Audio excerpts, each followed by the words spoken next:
C'est un secret de polichinelle. L'opération de lutte contre le trafic illicite des médicaments et la criminalité pharmaceutique est d'une ampleur inédite. La justice est résolue à agir et certaines pratiques illégales qui ont cours dans la filière de distribution ont été révélées au grand jour. Les résultats issus des enquêtes ont dévoilé la triste réalité qui sévit dans le milieu pharmaceutique au Bénin. Preuve à l'appui, le président Patrice Talon a relevé le caractère frauduleux et illégal du trafic opéré par certaines officines qui ont pignon sur rue dans le secteur. Nous sommes allés chercher l'alias fiscale de New Ces-Amex aux impôts, au Congo. Nous avons obtenu l'alias fiscale de New Ces-Amex. Je l'ai demandé, j'ai regardé, il est là. Sur l'alias fiscale de New Ces-Amex, tout au moins jusqu'à l'année dernière, il y a zéro exportation. Zéro exportation. New Ces-Amex a déclaré qu'il n'a jamais exporté. Et dans l'alias fiscale, il n'y a pas d'exportation ni dans la sous-région Afrique centrale, ni hors de la sous-région. Le représentant de New Ces-Amex à Cotonou, il a déclaré à l'enquête que c'est vrai, il a confirmé que vous passez commande à New Ces-Amex. Il a confirmé que des fois, il transmet des commandes. Mais il a confirmé aussi que lui n'a jamais livré des produits à quelqu'un. Donc, ce n'est pas lui qui s'occupe des livraisons. Il a confirmé que tous les grossistes sont des clients de New Ces-Amex. Mais il a rajouté aussi que New Ces-Amex ne fabrique pas les médicaments. Il a dit que New Ces-Amex est lui-même distributeur d'un autre laboratoire qui est en Inde. Ce qui veut dire qu'en définitive, les produits ne viennent pas du Congo. On ne sait pas exactement qui est le fabricant. On a vérifié avec la direction des pharmacies. C'est bien New Ces-Amex qui a le visa pour ces produits, qui a fait la demande de mise en cause, d'autorisation de mise sur le marché. Est-ce que nous pouvons être certains que les produits sont de bonne qualité? Est-ce que, quand des médicaments sont commencés dans un circuit, est-ce que vous êtes tranquille, serein, en ce qui concerne la qualité? Nous avons vérifié au niveau de la douane, et ça vous le savez très bien. Nous n'avons vu aucun certificat d'origine provenant de New Ces-Amex et du Congo. Aucun. Toute chose qui confirme bien le caractère frauduleux et illicite de ce réseau d'approvisionnement. Vous savez très bien que les États, la communauté internationale a besoin de savoir qui fait quoi, quand et comment. S'il y a un problème, quand il s'agit un lot de médicaments est à un moment donné incriminé pour quelque chose, il faut tracer, faire le rappel, ou au moins demander à ceux qui ont pu acheter tel médicament dans telle pharmacie de bien vouloir se présenter pour un contrôle ou de faire attention à tel chose, à tel symptôme et consort.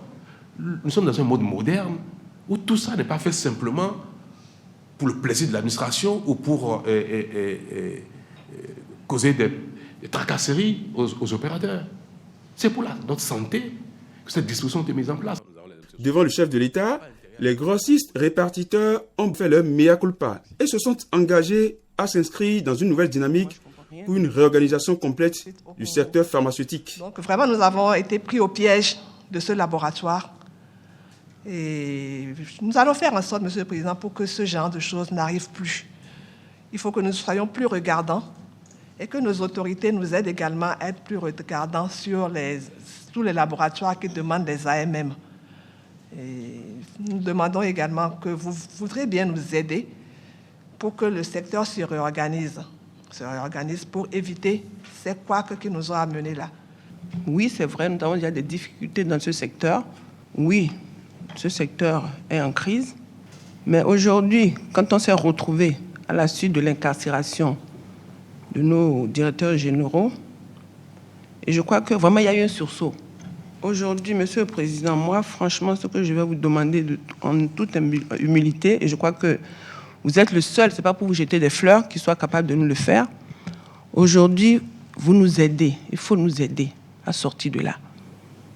Quand je prends le cas des départements au Bénin ici, ça faisait des dizaines et des dizaines d'années, vous êtes arrivés comme par un coup de baguette magique, vous avez réglé ce problème. Quand on prend le monde du football, c'est pareil.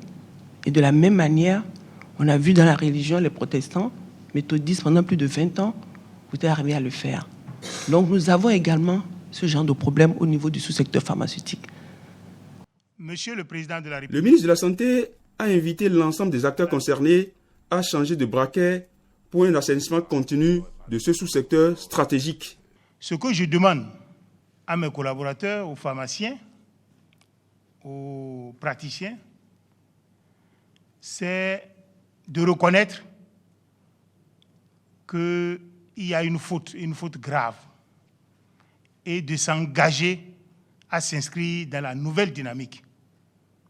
Et ensemble, nous allons travailler. Cette rencontre de vérité a été aussi l'occasion saisie pour mettre en lumière les dysfonctionnements qui rendent aléatoires les interventions des structures de contrôle. Pour corriger le tir, le président de la République a annoncé la volonté du gouvernement qui est celle de la mise en place d'un laboratoire moderne et bien équipé. Le recrutement d'un personnel qualifié va parachever ce processus dont la finalité est l'instauration d'un contrat de responsabilité et de confiance. Nous avons déjà entamé les discussions pour installer au Bénin un laboratoire digne de son nom, parce que ce que nous avons, une chose est de prendre les échantillons, une chose est de savoir si nous sommes capables de faire les analyses comme il faut. Mais cela ne vous dispense pas de vos obligations de nous permettre de prendre les échantillons, à nous de les analyser efficacement ou non. Mais dans peu de temps, nous allons faire cet investissement de manière très rapide. Nous aurons un laboratoire qui peut-être n'existe pas dans la sous-région, avec des compétences en la matière. C'est une bonne nouvelle qui a refermé cette séance de travail. Le docteur Henri-Charles Ainadou a partagé avec l'assistance le fruit de ses mérites. Je voulais simplement vous informer, Monsieur le Président de la République, que je viens d'obtenir en France 4 brevets d'invention.